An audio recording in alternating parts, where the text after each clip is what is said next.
बिस्मिल्लाहिर्रहमानिर्रहीम। आज हम जनरल साइंस एंड एबिलिटी को ज़रा डिस्कस करते हैं। हम इसका इंट्रोडक्शन देखते हैं और हम ये देखते हैं कि हम 95 या 90 प्लस मार्क्स कैसे ले सकते हैं जनरल साइंस में। और ये कोई बहुत इम्पॉसिबल बात नहीं है। अगर आप DMCs देखें स्टूडेंट्स की तो 5 से ले के 90 तक मार्क्स आए हैं CSS में स्टूडेंट्स के जनरल साइंस एंड एबिलिटीज़ में। यानी ये बहुत मुमकिन है कि जनरल साइंस मार्क्स दे, क्योंकि ये मार्क्स देने वाला सब्जेक्ट है। तो ये है कि अब आज हम ट्रिक्स देखते हैं, टिप्स देखते हैं कि कैसे हम जनरल साइंस में इतने मार्क्स ले सकते हैं।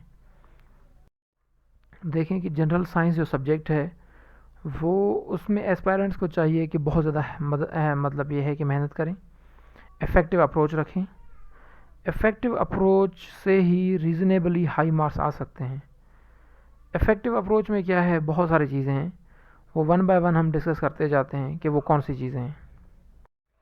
नंबर 1 ये है कि GSA में जो है वो यूनिक अप्रोच होनी चाहिए आपकी, क्योंकि ये पेपर ही यूनिक है। किस सेंस में यूनिक है? एक इसमें सबसे बड़ी बात यूनिक वाली ये है कि सारे पेपर्स में आपने 20 मार्क्स का एक सवाल करना होता है, लेकिन ये पेपर ऐसा है जिसमें आपने एक सवाल के 4 हिस्से होते हैं, यानी हर हिस्सा 5-5 मार्क्स का होता है। यानी एक सवाल के अंदर 4 सवाल होते हैं और आप सब में थोड़ा थोड़ा अगर लिख लेते हैं तो आपके अच्छे मार्क्स आ जाते हैं। यानी ये आपसे इन डेप्थ ज़्यादा नॉलेज नहीं मांगता, लेकिन आपको बहुत ज़्यादा टॉपिक्स तैयार होने चाहिए। सबसे अहम बात यह है कि आप जनरल साइंस एंड एबिलिटीज़ को तैयार करने के लिए पूरे सिलेबस को एनालाइज़ करें और पास पेपर्स को एनालाइज़ करें। देखिए ना का एक सिलेबस है जनरल साइंस एंड एबिलिटी में, उस पूरे सिलेबस को आप गो थ्रू करें। उसमें जितनी आउटलाइन बनी हुई है आप सबको देखें।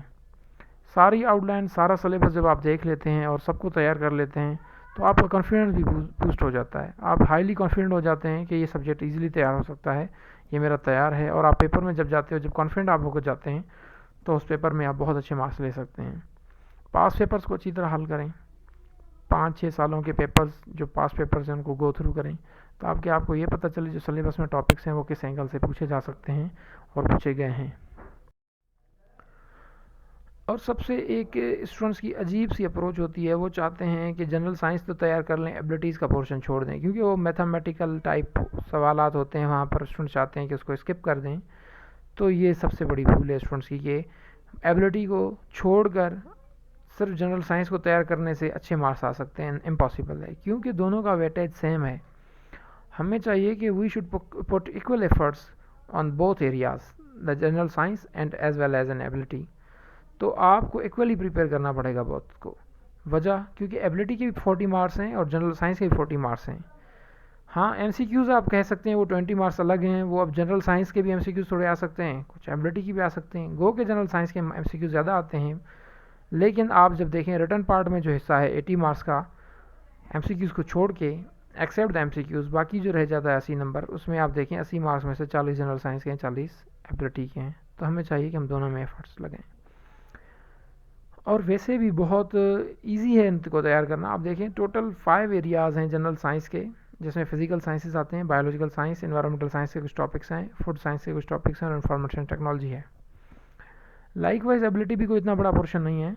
एबिलिटी में भी थोड़ी सी चीज़ें हैं, चंद चीज़ें हैं। रीजनिंग है, रीजनिंग के बाद क्वांटिटेटिव एबिलिटी है, लॉजिकल रीजनिंग है। इसको तैयार अगर इंसान कर ले तो वो ईजिली अच्छे नंबर ले सकता है। ये अप्रोच रखें तो आपका सवाल खुद ब खुद अच्छी लेंथ भी ले लेता है और वो जो चेक करने वाला है उसको भी बहुत अच्छा लग सकता है। वो प्रेजेंटेशन भी आपकी इम्प्रूव हो जाती है सवाल लिखने की।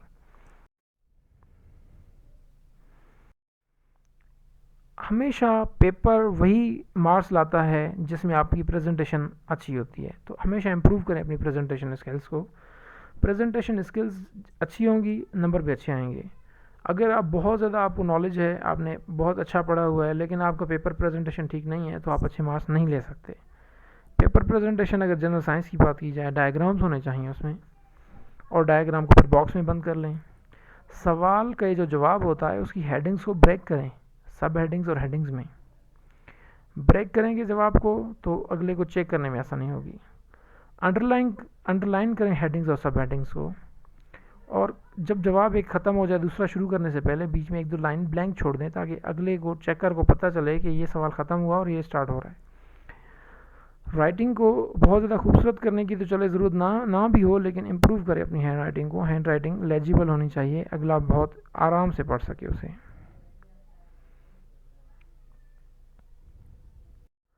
अच्छा, ये हमेशा हमें चीज़ याद रखनी चाहिए कि वर्ड लिमिट्स फॉर आंसर्स, जितने मार्क्स हैं उतना ही लिखना चाहिए। ज़्यादा लिखना भी फजूल हो जाता है, कम लिखने से भी इनसफिशिएंट मटेरियल होता है और नंबर भी फिर कम मिलते हैं। 1 मार्क का अगर कोई पॉइंट है तो आप उसको 2 या 3 लाइनों में लिख लें। 2 मार्क्स का कोई सवाल है तो उसको आप उसका जवाब देते वक्त 4 से 5 लाइनें लिख लें। अगर कोई 5 नंबर का सवाल है तो उसके लिए 15 से 20 लाइन्स आप लिख लें। अगर इसी तरह कोई 10 मार्क्स का सवाल है तो उसके लिए आप 3-4 पेजेस फिलअप कर लें, लिख लें। और इसी तरह 20 मार्क्स का है तो 6 से 7 पेजेस आप लिखें। वर्ड लिमिट बड़ी लाजमी होती है। कोशिश करें अपने नोट्स खुद आप बनाएं। अपने नोट्स बनाने से आपकी अगर हाथ से कोई चीज़ लिखी गई है तो वो जल्दी आपको रिवाइज भी हो जाती है और वो आपको जल्दी मेमोराइज भी हो जाती है। तो try to prepare your own notes, लेकिन लाजमी है कि आपका डेटा जो है, जो आप लिख रहे हो, वो अप टू डेट हो और इन्फॉर्मेशन अथेंटिक हो और रेलिवेंट हो और अथेंटिक सोर्सेज से हो। जनरल साइंस में आपको नेमोनिक डिवाइसेस बड़े हेल्पफुल होते हैं। नेमोनिक डिवाइसेस इस्तेमाल करें, आपको चीज़ें जल्दी याद हो जाएंगी। फॉर एग्जांपल प्लैनेट्स हैं, पहले मरकरी, फिर वीनस, फिर जुपिटर होता है। एक प्लैनेट्स का फिर अर्थ होता है, फिर मार्स एंड जुपिटर होता है। तो एक प्लैनेट्स की एक तरतीब है, अब वो याद नहीं होती अक्सर स्टूडेंट्स को। इसके लिए देखें, आप सिंपल नेमोनिक बना हुआ है आगे।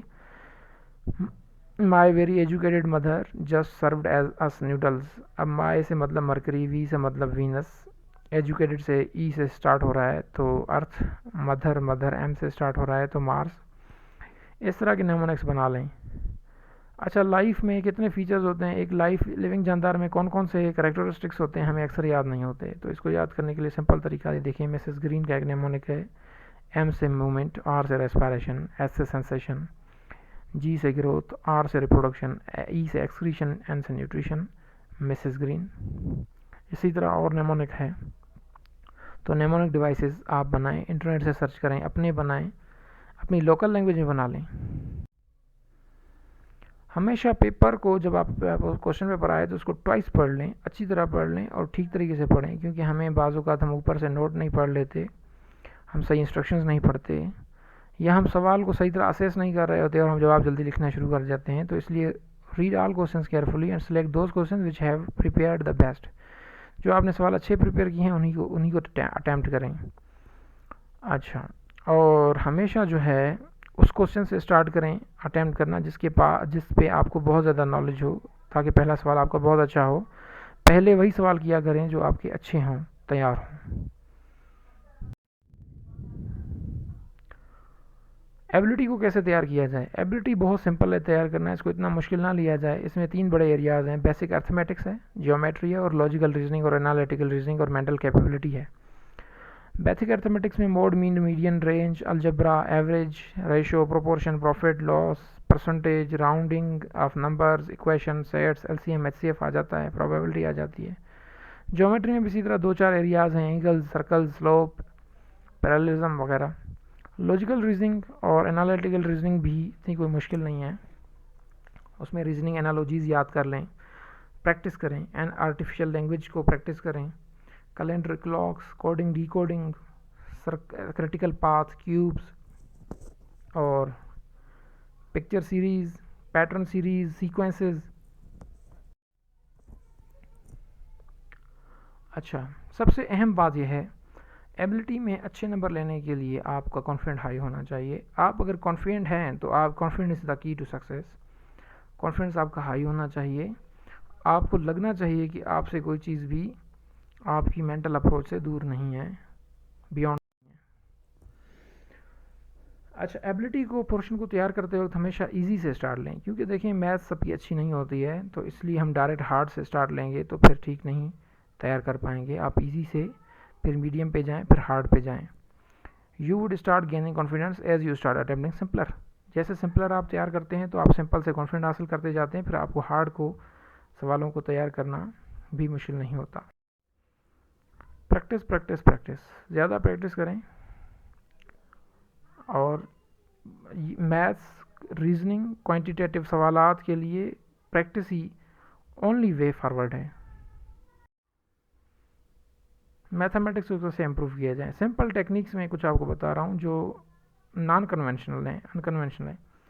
मैथमेटिक्स को जो है वो आप 5वीं 6वीं 7वीं 8वीं की बुक तैयार कर लें, उसमें उसकी जो मैथ है वो सिंपल है और उसी लेवल की मैथ हमसे पूछी जाती है। और इसी तरह आप जो है वो डेली बेसिस पे थोड़ी थोड़ी 15-20 मिनट रोज़ मैथ्स और लॉजिकल रीजनिंग एग्ज़ाम तक रोज़ प्रैक्टिस करें। कोई एक प्रॉपर बुक मैथ्स की एबिलिटी की नहीं है, आपको डिफरेंट सोर्सेज और इंटरनेट से हमेशा ये चीज़ें प्रैक्टिस करते रहना चाहिए। डिफरेंट वेबसाइट्स हैं, उनको आपने यूज़